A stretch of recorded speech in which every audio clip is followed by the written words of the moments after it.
Di episode Jakarta Socialite kali ini akan mengupas kembali episode terbaik dari Jakarta Socialite. Mulai dari koleksi-koleksi, perayaan yang megah, juga kegiatan yang fantastis dari para sosialita Jakarta.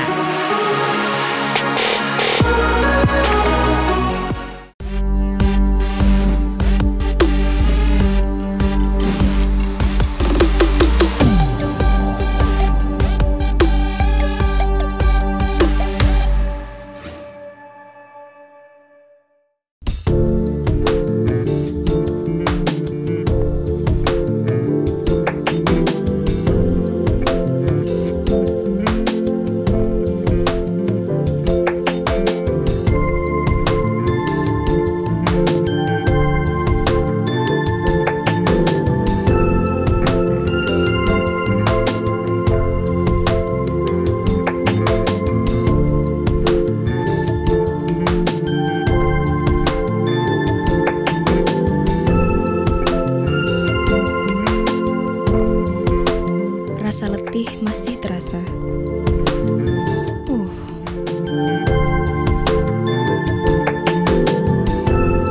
Perkenalkan, namaku Dita.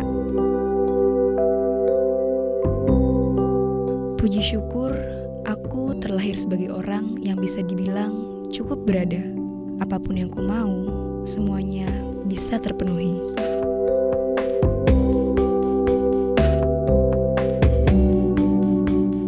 Rasa haus yang kurasakan sama seperti kesepian yang kualami.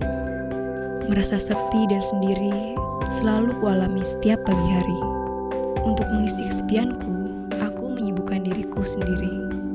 Bagiku, uang bukanlah kendala. Asalkan aku suka dan nyaman, berapapun uang yang akan dikeluarkan bukanlah satu masalah. Sama seperti cerita keseharian teman-teman sosialitaku yang menghabiskan uang satu hari 1 miliar. Iya, 1 miliar. Kali ini aku akan bercerita mengenai keseharian kaum sosialita di ibu kota. Inilah ceritaku hari ini.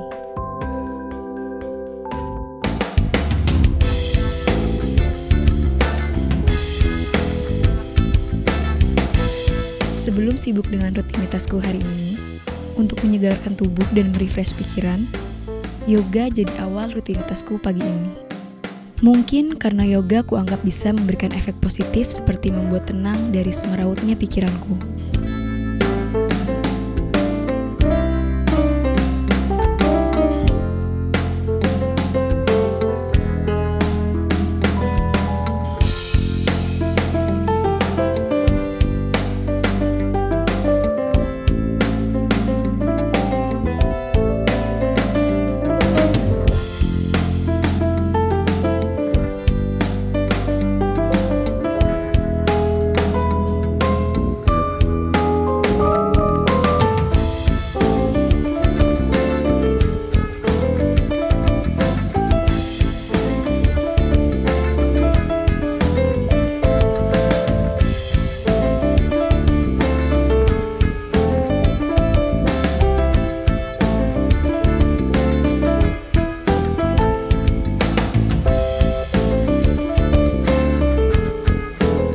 Kita suka have breakfast atau brunch namanya, pasti cari tempat-tempat yang bagus karena kan menunya pasti yang ke barat-baratan. Karena kalau misalnya makanan Indonesia kan kita bisa makan di rumah, jadi kita always look for place juga, nggak cuma makanannya enak tapi ada ambience-nya enak gitu ya, ada interior desainnya bagus karena kita pasti suka itu. Karena kan socialite sering foto-foto ya, nggak cuma makanannya enak tapi presentasi makanannya, tempatnya unik, terus tempatnya enak, wifi-nya kencang, jadi kita bisa baca buku, balas email sambil breakfast and have our own me time. Sudah menjadi kebiasaan bahwa aku tak pernah breakfast di rumah. Mungkin lantaran papa dan mama juga tak ada di rumah. Hingga untuk sarapan saja aku harus mencari keluar. Breakfast di luar bukan berarti aku tak bisa masak. Aku hanya ingin merasakan atmosfer yang berbeda. Dari suasana, rasa, dan kepuasan. Walaupun sedang breakfast, aku tetap meluangkan waktu untuk mengurus segala urusan pribadiku. membalas email, dan yang terpenting, berfoto untuk update di sosial media.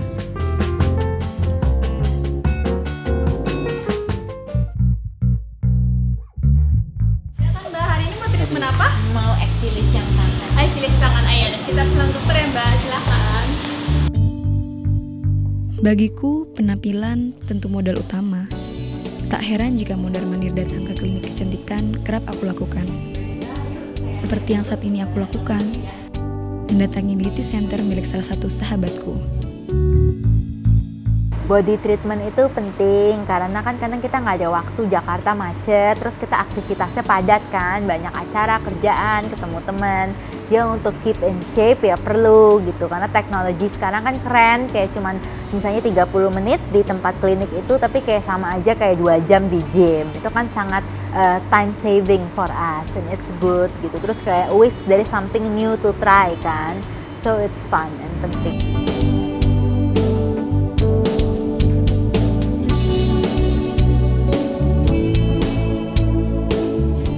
Tahap treatment eksilis, pertama nanti kita ukur dulu, kemudian kita timbang dan kita foto untuk kita tahu before dan after tindakan eksilis. Kemudian prosesnya sendiri sangat cepat, kurang lebih 30 menit untuk area lengan, perut misalnya. Kemudian nanti kita pasang pad dulu. Kemudian setelah kita pasang pad, kita oles oil eksilis dan kemudian kita aplikasikan mesin eksilis. Ini kali pertamaku mencoba treatment eksilis. Katanya sih bisa mengurangi volume sekitar 2 hingga 4 cm lingkar lengan. Hanya dalam satu kali treatment eksilis sebenarnya sudah mengecilkan 2-4 cm kurang lebih. Namun kalau kita lakukan secara rutin 1 minggu sekali, maka akan mendapatkan hasil yang cukup baik, bisa sampai 10 cm pengurangannya. Terkadang rasa percaya diriku berkurang saat melihat tubuhku yang kurang ideal. Pola makan yang berantakan dan kurangnya berolahraga memang sangat berpengaruh.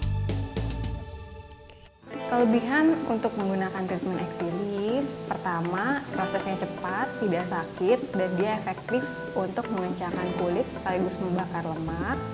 Dan juga pasien merasa sangat nyaman, jadi tidak ada rasa sakit sama sekali. Dan prosesnya cukup cepat ya, hanya 30 menit saja.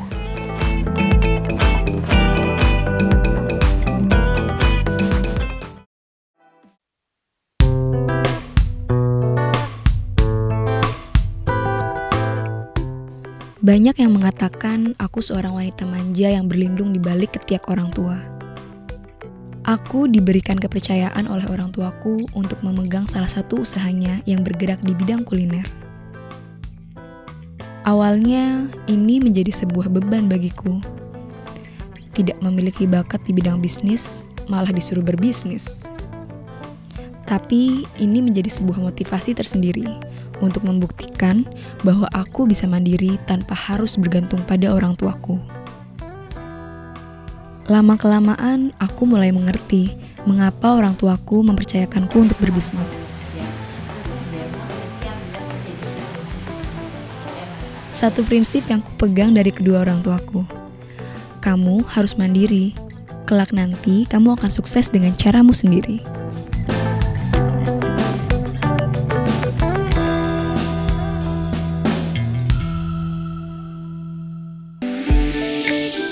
Selain makan, belanja juga menjadi salah satu kegemaranku. Untuk memenuhi kebutuhanku, kali ini aku mencari sebuah tas yang sesuai dengan kebutuhanku. Hai, selamat datang. Bella mana? Lagi praktek, Kak. Oh, ada barang-barang baru ya?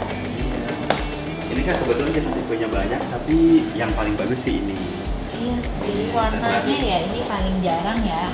Ini size berapa? Ini size 25 dan ini yang terbaru dan harganya memang masih tinggi, Kak. Bagus banget sih yang ini. Iya. Aku boleh coba pegang, nggak berat nggak ya? Boleh dong. Karena saya sebenarnya lebih suka yang selempangan, tapi ini bagus sih Birkin yang ini.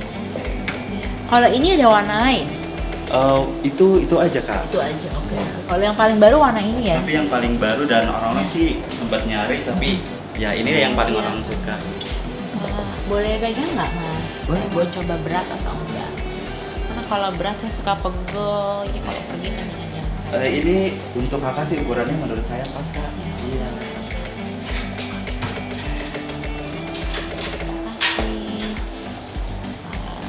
Pengen sih. Bagus sih ya warnanya, kayaknya pakai baju apa aja masuk gitu ya. Netral. Iya netral, suka banget sih. Bagus banget. Coba bisa bandingin gitu ya. Kalau yang gede, kalau warna ini gede buat traveling kayak gitu size-nya, tapi ada nggak? Untuk yang ini. Tapi warnanya kayak gini, jangan merah. Merah susah dipakai bajunya. Bagus banget ya.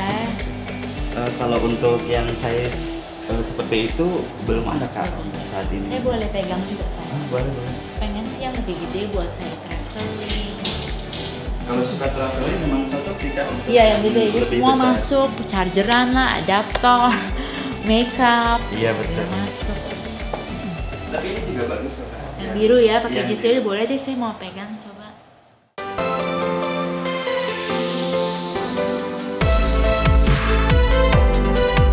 Tadi sih tasnya yang paling suka sih, kita kalau udah suka sama satu tas, beli size pasti beda-beda. Karena kan satu buat traveling, satu buat acara malam yang harus lebih kecil, lebih rapi, lebih kelihatan chic. Terus untuk siang-siang sih yang muat charger lah, muat power bank, termuat dompet, muat buku. Terus kalau di meeting kita kan bisa bawa kertas, bawa kayak notebook diary kita, bawa pen kita. Ya perlu yang sedang untuk siang hari. Ya kalau suka sih satu warna pasti walaupun mahal kita beli size yang banyak karena kan bisa dipakai terus gitu, beda-beda waktu, perlu beda ukuran.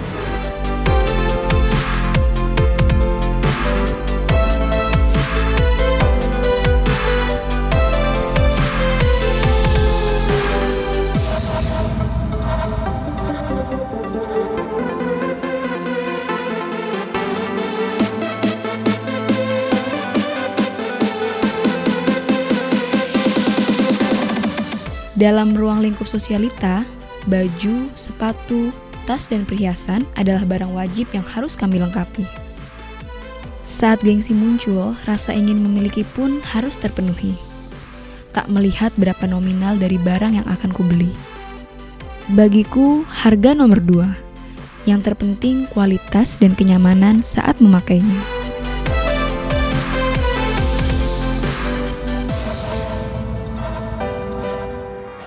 Mas, akhirnya aku kayaknya warna ini aja karena ini paling gampang masuk ke baju. Harganya berapa? Harganya 215 kak. Oh, oke, jadi kalau ini aku mau semua size ya. Boleh, yang boleh. gedean juga buat saya traveling, terus yang kecil buat acara makan malam kan evening biasanya kalau formal harus kecil. Terus kalau ada yang lebih sedang juga deh, jadinya semua size ya. Kakak juga bisa kunjungi IG kita, IG-nya @lovable6. Saya pakai judul kak ya? Ya, makasih. Ntar di IG-nya ada warna-warna baru selalu. Iya, betul. Oke, bagus deh. Ini warna gini enak nih. Karena baju masuk.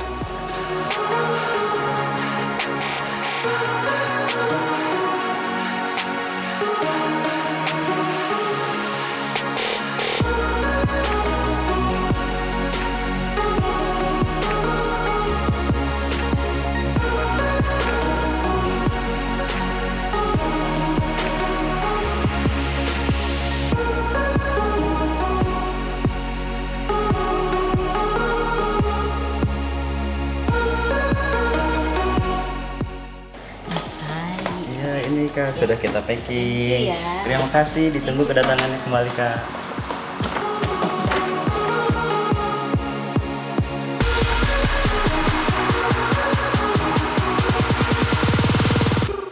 Kini, koleksi tasku bertambah. Semoga model tipe tas pilihanku ini belum pernah dipakai oleh orang lain. Iya sih, karena kalau merek Hermes kan lebih bagus. Karena kalau misalnya kita udah bosen nih sama warna itu, kita bisa jual lagi dan kita bisa untung. Karena kan ini produksi nggak banyak, itu brand yang sangat eksklusif, buatnya bagus, tahan lama, kuat gitu kan. Terus jadinya buat kita juga lebih rapi kelihatannya, karena pembawaan tasnya tuh sangat dewasa, sangat rapi, classy gitu kan. Jadinya ya worth it sih kalau merek tertentu, karena kan kalau misalnya merek yang nggak bagus, kalau kita nggak suka kita nggak bisa jual lagi. Terus kalau merek yang nggak bagus disewa juga nggak ada yang mau, tapi kalau Hermes kan yang sewa banyak banget yang mau.